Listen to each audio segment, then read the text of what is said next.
Ma'am जो tweet किया था आपने कॉकरोच जनता पार्टी को लेकर, क्या कहेंगे आप उस पे? क्या क्या कहना है जो उसमें? आपने कहा था कि जो लोग वहाँ पे गंदगी फैला रहे थे। आप हमारे 75 ईयर ओल्ड प्राइम मिनिस्टर हैं, उनकी दिवंगत माता जी को, उनको इतनी गंदी गंदी भद्दी गालियां दे। हमने भी स्टूडेंट प्रोटेस्ट किए हैं, इतना हमें संकोच होता था, इतनी शर्मिंदगी होती थी कि हमें कैमरा में दिखाया जा रहा है, आगे एक स्टूडेंट को करके हम अपनी मांग रखते थे। कौन स्टूडेंट प्रोटेस्ट का हिस्सा नहीं बने? ये किस तरह के स्टूडेंट हैं और किस अपनी बातों से कैसे पलटा जाए ये कोई कंगना दीदी से सीखे।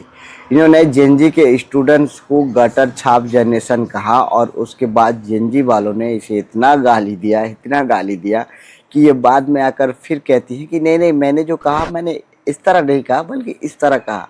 अरे मैडम, और उसके बाद इन्होंने ये भी कहा कि हाँ, मैंने अपने ज़माने में प्रोटेस्ट किया था, मैंने भी कॉलेज के बाहर प्रोटेस्ट की थी।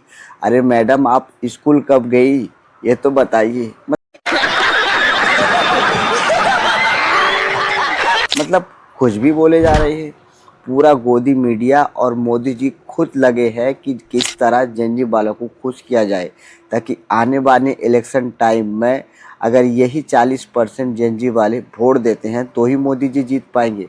अगर ये 40% युवा वोट नहीं दिए तो ज्ञानो अंकल भी मोदी जी को नहीं बचा पाएंगे। मोदी जी समझाइए इस औरत को। देश में 40% युवा हैं और यही लोग हैं जो आगे चल के मोदी जी को वोट देके सत्ता में लाएंगे, और इन्हें ये कहती हैं कि ये गटर छाप जनरेशन है। इससे ये पता चलता है कि ये कितनी बड़ी मंदबुद्धि है और अपने किए कराए पर किस तरह पानी फेरा जाता है, ये कोई कंगना दीदी से सीखे। ये जेनजी वालों को गटर छाप कहें, इससे पहले हम इन पर नज़र रखते हैं इनके बड़े बड़े वादे पे कि एक्चुअली में गटर कौन है। साल 2024 में ये मंडी में सांसद बनने से पहले कई सारे बड़े बड़े वादे किए थे, जैसे कि मंडी में एक इंटरनेशनल एयरपोर्ट बनाएंगी। और मेरी एक प्रार्थना रहेगी हमारे सरकार से कि हमारे मंडी क्षेत्र में अगर एक इंटरनेशनल एयरपोर्ट हो तो अवश्य ही हमारी जनता का टूरिज्म की दृष्टि से बहुत कल्याण होगा। में फिल्म सिटी बनाएंगी और तो और मंडी को एक स्मार्ट सिटी बनाएंगी, लेकिन इनमें से एक भी काम दीदी नहीं किया। और आप ये जनजी वालों को बोल रहे हैं कि ये गटर छाप जनरेशन है। मतलब मोदी जी, हिपोक्रेसी की भी सीमा होती है। हिपोक्रेसी की सीमा तोड़ दी इस औरत ने। पूरा गोदी मीडिया लगा है कि किस तरह जेनजी वालों को खुश किया जाए और ये औरत जेनजी वालों को ही गाली दे रही है। कोई नज़र नहीं रख रहा है, लेकिन हम नज़र रख रहे हैं आसाम में।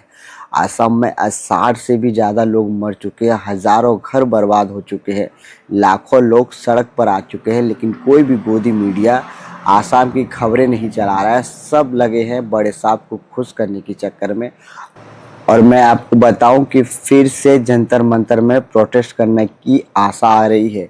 जी हाँ, अभिजीत दीपके ने ये वीडियो बनाकर सरकार को धमकी दी है कि अगर वो स्टूडेंट्स को हैरेस करते हैं और उन्हें जेल में डालने की कोशिश करते हैं तो ये फिर से जंतर मंतर में धरना देंगे।